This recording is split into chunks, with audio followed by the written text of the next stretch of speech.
देखिए, prime minister employment generation programme government of India की एक फ्लैगशिप स्कीम है, जिसके तहत केवीआईसी अप टू 25 लाख का लोन हमारे यंग एंटरप्रेन्योर्स को देता है, जो बैंक्स के थ्रू होता है।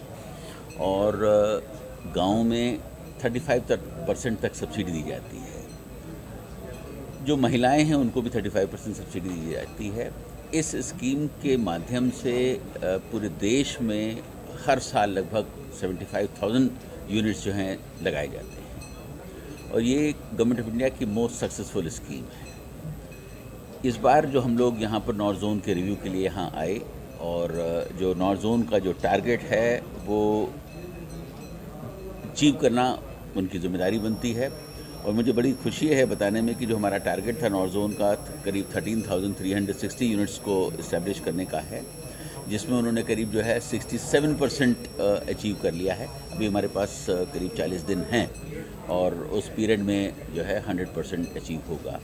गवर्नमेंट ऑफ इंडिया ने पहले हम लोगों को जो है इसमें 2,300 करोड़ का टारगेट दिया था ऑल इंडिया के ऊपर, लेकिन सक्सेस को देखते हुए इस स्कीम को करीब जो है इसमें 700 करोड़ रुपए और बढ़ाया गया, तो अराउंड 3,000 करोड़ की स्कीम हो जाएगी। तो एडिशनल टारगेट भी यहाँ पर दिया जाएगा, और मुझे यकीन है कि जो एडिशनल टारगेट भी नॉर्थ जोन में आएगा, क्योंकि नॉर्थ जोन बहुत बड़ा है, जहाँ राजस्थान है, पंजाब, हरियाणा, चंडीगढ़, जम्मू कश्मीर, लेह लद्दाख सभी स्टेट्स आते हैं। वहाँ पर भी हम लोगों को अपने पैरों पे खड़ा करने में सफल होंगे। जैसा कि मैंने पहले बताया कि पहली दफ़े पिछले 2 सालों से केवीआईसी लेह लद्दाख, कारगिल जैसी जगहों पर पीएमजीपी के माध्यम से लोगों को रोज़गार दे रहा है, और कारगिल में भी हम लोगों ने लास्ट ईयर लगभग 120 लोगों को रोज़गार से जोड़ा है। तो ये स्कीम देश की सबसे सक्सेसफुल स्कीम है, और केवीआईसी की फ्लैगशिप स्कीम है, और मुझे यकीन है कि जो हम लोगों के टारगेट्स हैं उनको हम पूरा करने में सफल होंगे। स्टेट वाइज बेटर परफॉर्म मतलब बेस्ट परफॉर्मेंस किसकी है, कहाँ लैग कर रही हैं, उन्हें किस तरह के दिशा निर्देश दिए गए, क्या कमियां पाई गई हैं? देखिए, अभी जो है स्टेट वाइज रिव्यू तो अभी हम बैठने वाले हैं करने के लिए। जो ओवरऑल रिव्यू था मैंने आपको बता दिया है, तो स्टेट का रिव्यू जब हम अभी करेंगे तभी उसके बाद उस बारे में कह सकते हैं। आज हम पंचकुला में हैं। चंडीगढ़ की अगर बात करें, चंडीगढ़ में पिछले फाइनेंशियल ईयर में सिर्फ 10 यूनिट लगी, 10 लोन जो है सैंक्शन हुए हैं इस स्कीम के तहत, और वो भी उन लोगों को जिसमें उन्होंने खुद के लिए किया है, रोजगार नहीं दिया उसमें एक भी। तो आप इस जैसे हमारा नाम है प्राइम मिनिस्टर एम्प्लॉयमेंट सृजन, जो इसका करते हैं रोजगार का, इसके अंतर्गत रोजगार देने का भी है। क्या हमारी सिर्फ इतनी ही भूमिका है कि हम लोन देकर पूरा कर लेते हैं, या ये सुनिश्चित करते हैं कि जो लोन दिया गया उसमें रोजगार दिया भी जा रहा है, नहीं दिया जा रहा? देखिए, मैं आपको बताऊं, उसकी मॉनिटरिंग बहुत स्ट्रांग होती है, और हर यूनिट की जियो टैगिंग होती है। तो आपका ये जो कहना है कि मैंने ही अपने लिए लोन ले लिया और खुद ही मैं रोज़गार के लिए बैठ गया और कोई मैंने रोज़गार नहीं किया, ये संभव नहीं है, क्योंकि हमारे यहाँ टारगेट है सिंगल पर्सन नहीं, जो यूनिट और 4 उसमें मेल हैं, उन्होंने पिछले फाइनेंशियल में 10, उससे पिछले में 14 और उससे पिछले में 28 लोन यहाँ सैंक्शन हुए। चंडीगढ़ यूटी की बात कर रही हूँ, और जो लास्ट जो 10 है वो उन्होंने ही किए जो पहले से सेट है, तो उन्होंने नया रोजगार उसमें कुछ नहीं दिया। नहीं, मैं नहीं समझता हूँ। अगर आप ऐसी कोई बात कर रही हैं तो मैं डेफिनेटली इसकी जांच कराऊंगा, क्योंकि हमारे यहाँ जो सिस्टम है वो नई यूनिट के लिए ही लोन दिया जाता है, पुरानी यूनिट्स के ऊपर कोई लोन नहीं दिया जाता है। और जहाँ तक मेरा सवाल है, आपने जो सवाल किया है, मैं नहीं समझता हूँ कि पुरानी यूनिट पे कभी कोई लोन सेंक्शन हुआ होगा, क्योंकि उसकी जियो टैगिंग होती है। जैसे ही जब जियो टैगिंग होगी, तो अगर पुरानी यूनिट के ऊपर लोन अगर दिया गया है, इमीडिएटली वो ट्रैक हो जाएगी और उस पर एक्शन हो जाएगा। एक और बात, अभी हाल ही में मामला सामने आया है खादी एम्पोरियम और जो खादी फैब इंडिया का जो है इन ब्रांड्स को लेकर। जब शुरू किया गया था तो खादी ग्रामोद्योग के प्रचार और उसके प्रमोशन के लिए किया गया था, लोगों को रोजगार में, लेकिन अब उसमें कुछ नॉन खादी ब्रांड्स भी लोग धीरे धीरे शामिल करते हैं। इसको लेकर कुछ पे कार्रवाई की गई है, लेकिन पंचकुला चंडीगढ़ इस बेल्ट पे भी काफ़ी ज़्यादा ऐसे एम्पोरियम हैं, उनमें भी अगर इस तरीके की बात सामने आती है तो? देखिए, मैं आपको बताना चाहूँगा कि लगभग 1400 से ज़्यादा ऐसे एम्पोरियम्स, ऐसे यूनिट्स के खिलाफ केवीआईसी ने पिछले साल एक्शन लिए हैं। 1400 से ज़्यादा पूरे देश के अंदर। और जैसे ही कोई ट्विटर पे या सोशल मीडिया पे हमें इन्फॉर्म करता है कि ये यूनिट केवीआईसी की नहीं है या रिकग्नाइज खादी की इंस्टीट्यूशन नहीं है, हमारी टीम इमीडिएटली पहुंच जाती है, इमीडिएटली लीगल एक्शन उसके खिलाफ होता है। ये भी मुझे बताने में बड़ी खुशी है कि इसमें बहुत बड़ी बड़ी यूनिट्स थी जिनके खिलाफ भी हम लोगों ने एक्शन लिया, जिसमें आपने फैब इंडिया का नाम लिया ही है।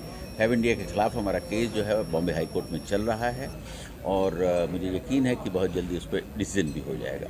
फैब इंडिया के साथ साथ और भी बहुत सारे ऐसे लोग हैं, अमेज़ोन थे, फ्लिपकार्ट थे, जिनके ऊपर भी जो है KVIC ने एक्शन लिया और उन्होंने लगभग 146 ऐसे ब्रांड जो खादी के नाम से बिक रहे थे उनको टेक डाउन किया है।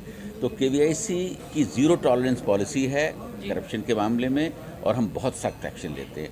इवन हमारी अपनी अगर यूनिट है उसके खिलाफ भी एक्शन लेने में हम पीछे कभी नहीं हटते। उसका भी मैं आपको एग्जांपल देना चाहता हूं कि बॉम्बे में हमारी एक यूनिट थी जो 1956 में इस्टेब्लिश हुई थी, लेकिन उसमें जब पाया गया, जब सैम्पलिंग की गई कि जो है खादी के प्रोडक्ट्स नहीं हैं, उसके खिलाफ भी एक्शन लिया गया, उसको भी बंद कर दिया गया।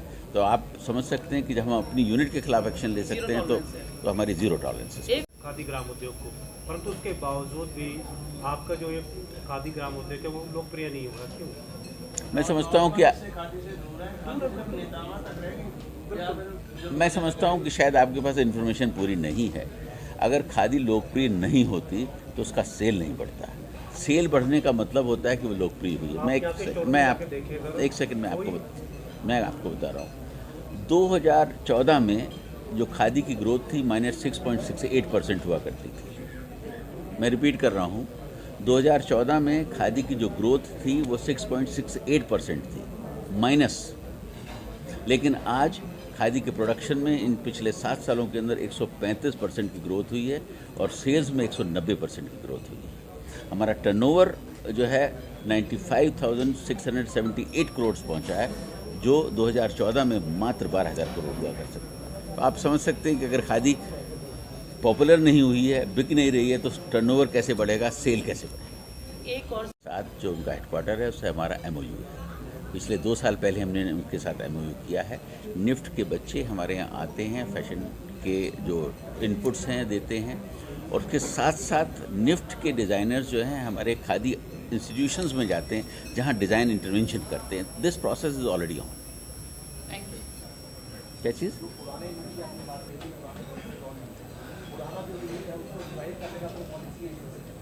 आप PMEG की बात कर रहे हैं या खादी की बात कर रहे हैं? खादी में हमारे यहाँ रिवाइवल के लिए लोन लिया जाता है। अगर कोई यूनिट सिक हो जाती है तो उसको 10 लाख रुपए तक का लोन देकर उसको रिवाइव किया जाता है। ऐसी बहुत सारी यूनिट जो हैं रिवाइव हुई हैं, और जो हमारी हेरिटेज यूनिट्स हैं उनको भी रिवाइव करने का जो है हमारा प्लान रहता है। और हम लोगों ने इस 5-6 साल के पीरियड में बहुत सारी हेरिटेज यूनिट, जहाँ महात्मा गांधी जी का विजिट हुआ या सुभाष चंद्र बोस जी ने विजिट किया, जो 100 साल पुरानी यूनिट जो बंद हो गई थी, उनको सबको रिवाइव करने का प्रयास किया जा रहा है और बहुत रिवाइव ऑलरेडी कर दिया है। जी हाँ, अभी हमारे करीब 8,077 स्टोर्स पूरे देश के अंदर हैं और हर साल करीब 100 स्टोर्स को ऐड किया जाता है। हम फ्रेंचाइजी भी देते हैं, जो कोई पब्लिक अगर हमसे जुड़ना चाहती है तो हमसे फ्रेंचाइजी भी ले सकती है। तो खादी को हमने ओपन किया है। खादी अब चंद हाथों में नहीं है कि एक मुट्ठी के अंदर बंधी हुई है, इट्स एब्सोल्युटली ओपन। हमने जो बड़े बड़े आपके जो टेक्सटाइल जाइंट्स हैं, रेमंड्स हैं, एंडोवरिंग मिल्स हैं, या ABFL है, आदित्य, उनके साथ भी MOU किया, वो भी हमसे खादी परचेज़ करते हैं और मार्केटिंग कर रहे हैं।